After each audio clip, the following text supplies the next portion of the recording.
Hey everyone, it's 10 Gaming again. Today we're going to deep dive into what is perhaps the most heavy and haunting topic we've ever covered. The game I want to introduce to you today has a simple title, yet carries an enormous weight. Hi, what's your emergency? And trust me, it's very dark. Now let's join 10 Gaming to find out the detailed story, which begins right after this.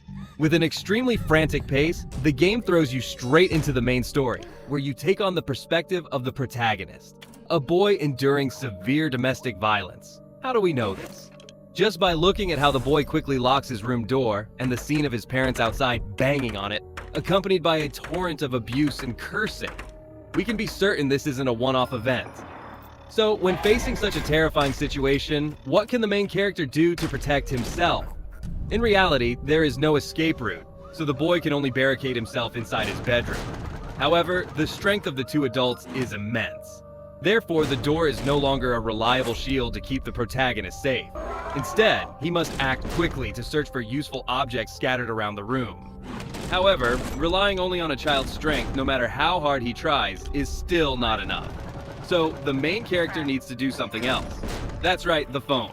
He must use it to call 911 and get help as soon as possible. Yet, calling the emergency line is not that easy. In fact, to get past the verification and information gathering stage, the protagonist has to answer a series of questions in the form of an IVR menu-style prompt. To explain briefly, it's like calling a mobile operator.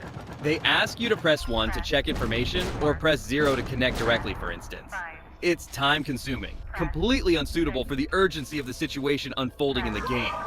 Despite his efforts to verify a whole host of questions, including affirming that he is being attacked by angry parents wielding an axe while he happens to be nearby, the operator still refuses to believe it. Outside, the situation becomes increasingly desperate as the parents escalate the violence. The protagonist even has to try to regulate his breathing to stay calm enough to continue the conversation. Finally, after having to take pictures of his bruised body as evidence and listening to a meaningless advertisement from the operator, they finally dispatch the police to the scene. While waiting, the protagonist must continue to find ways to brace the door. Yet, things still don't go smoothly when the first police car suddenly gets into an accident, forcing him to wait for backup units to arrive. The game ends with the protagonist, through his resilience, finally being rescued from his evil parents. His next destination is an orphanage, where more deserving people will protect and care for him. How ironic that the ending we receive is titled Salvation. And as you can see here, that was only the first ending of the game. In a way, this is not a truly happy ending, and what if I told you that the subsequent endings presented are even worse? Indeed, right from the start, if the player fails to withstand the parents' assault and they manage to burst into the room, the inevitable end for the protagonist is a severe beating. Seeing the phone in the boy's hand, they decide to beat him senseless. Unfortunately, they go too far. This implies that the protagonist dies. The second ending occurs when the protagonist becomes exhausted, shown by the player failing to survive until the police arrive. The result is the protagonist collapsing in the room from an epileptic seizure. Meanwhile, his parents, who witnessed this firsthand, curse him, saying, "Stop pretending to be pathetic." Truly heartbreaking. Moving to the third ending, it branches at a point where the player answers the operator's questions incorrectly. For example, here, it's very easy to mistakenly answer that you don't know why your parents are hitting you. The voice on the other end replies indifferently, "That's a lie. You must have done something to get hit." Sounds familiar, right? The name of this ending is simply one word, you, implying that everything stems from the protagonist. The fourth ending occurs immediately if the player answers the operator's very first question incorrectly. At that point, you must accurately describe that you are being chased by people wielding an axe. Otherwise, any other choice will be wrong, and the consequence is that you will continue to be beaten day after day. Finally, the fifth ending is related to the last question from the 911 operator, whether your situation is urgent or normal. If you choose the normal case, your situation will be scheduled for a week later. By the time the police arrive, it's too late. The parents say their child went missing a few days ago, and the boy's fate thereafter remains unknown. Alright, and that's the entire content, as well as the 6 endings available in the game. Hi, what's your emergency? It must be said that, true to the tradition of Bober Bros, their game is still very psychologically heavy, and especially very dark. If you experience the game, you will undoubtedly discover many other dark details. These are conveyed through the objects in the protagonist's room. If you read them carefully, you can fully understand the tragic story he is enduring. I will discuss the details about them right now, but note that the items change position with each playthrough.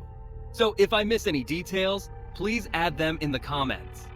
First, I found that the boy often expresses his anxiety by chewing on his pencil. It makes sense as he lives with extremely abusive parents.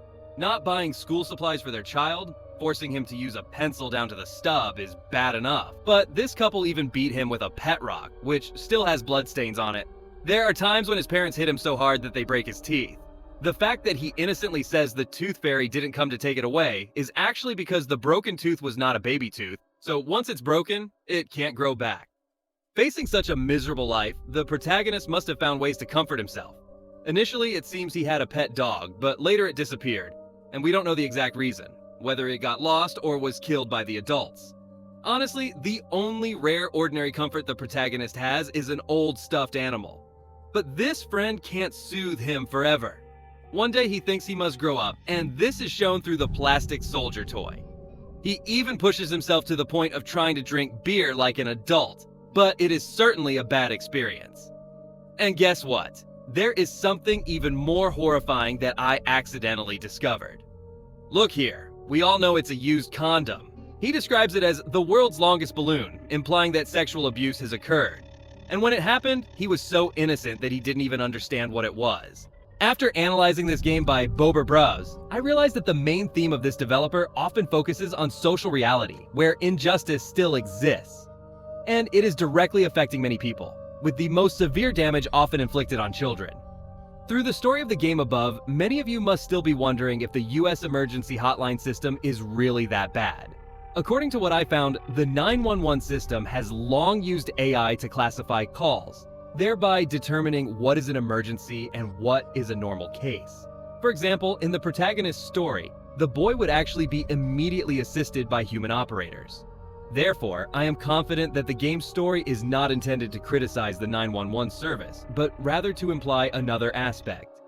It is most likely alluding to the author's perspective on an age-old issue, social prejudice. This game is also within the scope of the domestic violence theme. As I personally feel, the boy's entire phone call in the game sounds quite similar to what a child expects to receive. He tells someone else about being abused, and in reality, what does the protagonist get afterward? It's dismissive and accusatory statements like, "Did the adults really mean to hit you?" Or, "You must have done something for them to hit you, right?" In a way, the lack of common understanding is what silences many children because they feel they don't receive empathy when sharing their story. Well, it must be emphasized that punishment for wrongdoing is completely different from abuse. And when you do wrong, you get punished by your parents. Well, that's normal. But no parents would carry an axe to chase down their child and call that discipline. Therefore, through this story, the developer also leaves a message at the end of the game that everyone should pay a little more attention to and listen to children. Especially if, after playing, you feel you have similar experiences, do not remain silent. Whether it's friends, parents, or relatives, speak up so they know that such things are completely abnormal and that you deserve a better life. I hope that none of the viewers of 10 Gaming will have to endure the same fate as the protagonist in this game, and I wish everyone good fortune. Peace.